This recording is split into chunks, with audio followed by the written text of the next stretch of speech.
Hello, and thank you for stopping by Barbecue Stories channel. Be sure to hit that subscribe button. Today's story revolves around Matt and his wife Jess, both 49 years old, whose relationship followed a familiar narrative.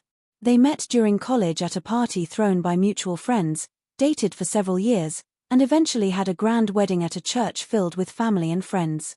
Their honeymoon was in Hawaii, where they enjoyed the turquoise ocean, coconut drinks, and the warmth of the sun. Jess was stunningly beautiful, and had she chosen, could have easily pursued a career as a model. She was tall, slender, and had long blonde hair.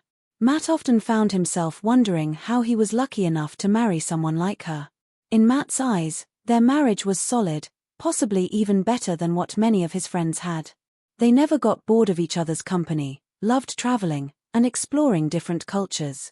After 10 years of marriage, they bought their first apartment, and another decade later, they bought a place for their adult son when he was finishing college and planning to move in with his girlfriend. All in all, Matt had been married to Jess for 28 years, and even at 49, Jess still turned heads, drawing the attention of younger men. However, this didn't bother Matt. In fact, it amused him because Jess never flirted back. She had never given him any reason to be jealous, so he never worried about it. Matt discovered her infidelity purely by accident. One day, Jess mentioned that she had invited an old friend over, who had moved to Alaska after her own wedding. Due to the distance, they rarely saw each other, perhaps once a year or every other year. Whenever her friend was in town, they would meet at a cafe or a nearby park, but this time they decided to spend the day together at Matt and Jess's house. Jess politely asked Matt if he could give them some space, just the two of them, so they could catch up, enjoy some wine, and order sushi. This seemed perfectly normal to Matt since their social circle was quite small, and they were familiar with each other's friends. It wasn't unusual for one of them to have 2 or 3 friends over, while the other busied themselves in another room, went for a walk, or occasionally joined the gathering. Their relaxed approach to spending time apart was likely influenced by their wild early years of marriage when they often attended different parties but always reunited at the end of the night. On this particular Saturday, around midday, Jess asked Matt to start setting the table and taking out the nicer dishes before she headed off to pick up her friend from the airport. They planned to do some shopping in town before returning home to relax over wine and sushi. After Jess left, Matt lingered at home for another couple of hours before heading out for a walk. He enjoyed the freedom of going wherever he pleased, feeling content in his solitude. They had agreed for him to return by 8 p.m., so when that time rolled around, Matt decided to stop by the store to grab some groceries. He called Jess to check what they might need, and after they said goodbye, Jess forgot to hang up her phone.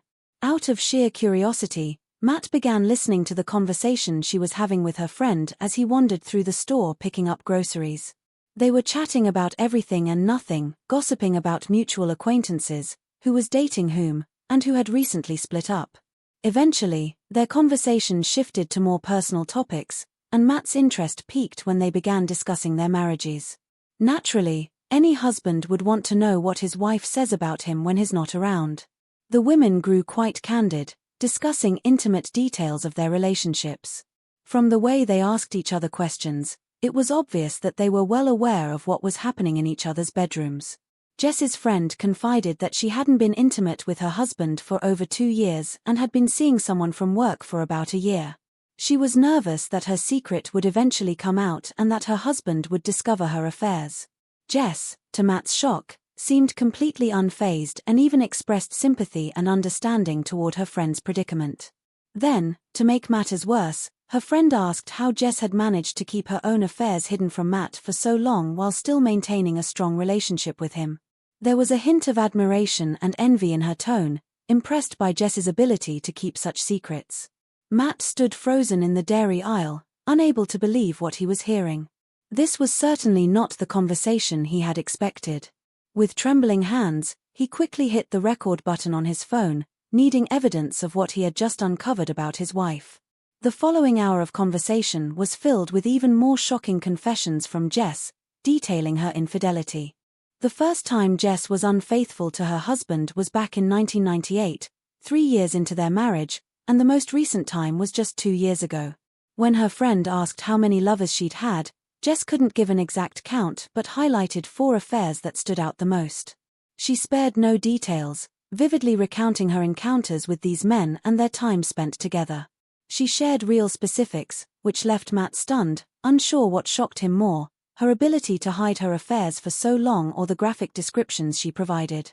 For instance, at the age of 33, Jess had a 2-month fling with a guy who was 10 years younger and was about to marry his pregnant girlfriend. The difference in their ages didn't bother Jess at all, nor did the fact that he was about to marry. She even initiated their first intimate moment, suggesting they stop by a hotel during a walk together. Another affair occurred when Jess went to France on a vacation with some girlfriends, where she had a fling with a foreigner.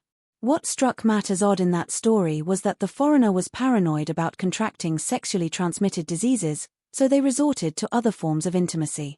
Jess soon grew tired of this, as she preferred more traditional relations, and ended things with him before returning home.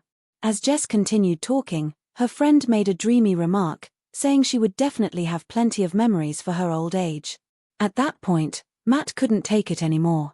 He turned off his phone and laughed nervously.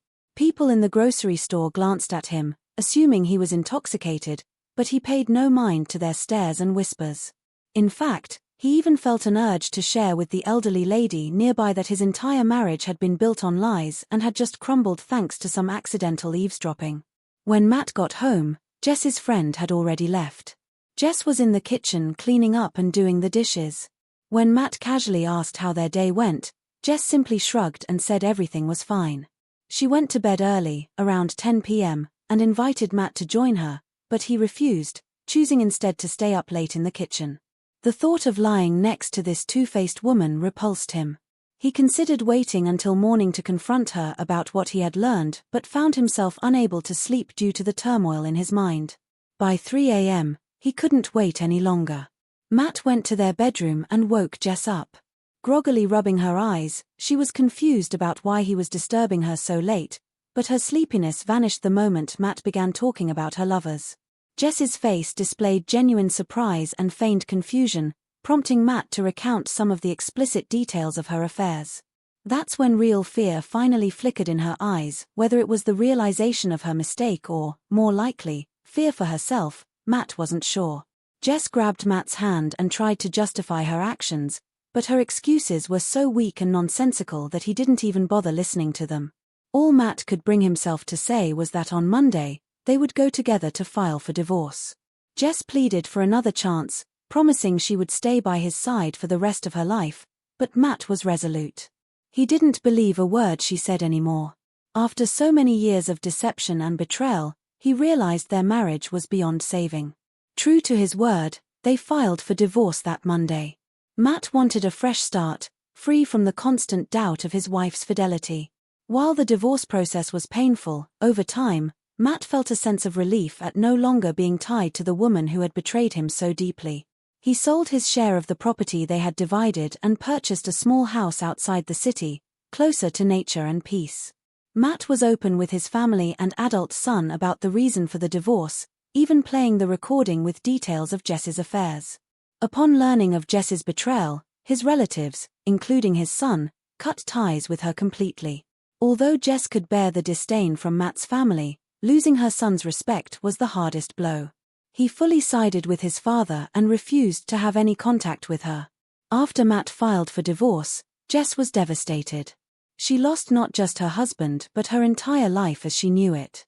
For a while, she tried desperately to win Matt back, pleading for a second chance, but eventually, she came to accept that their marriage was truly over. Deep down, she knew she had only herself to blame for all that had happened. Having deceived her husband for so many years, Jess sought comfort in casual flings, but they only deepened her feelings of loneliness and emptiness. And that's the story. Let me know your thoughts in the comments about this situation and how the spouses handled it. Don't forget to subscribe to the channel and give this video a thumbs up, it helps support the channel. Take care, and have a wonderful day.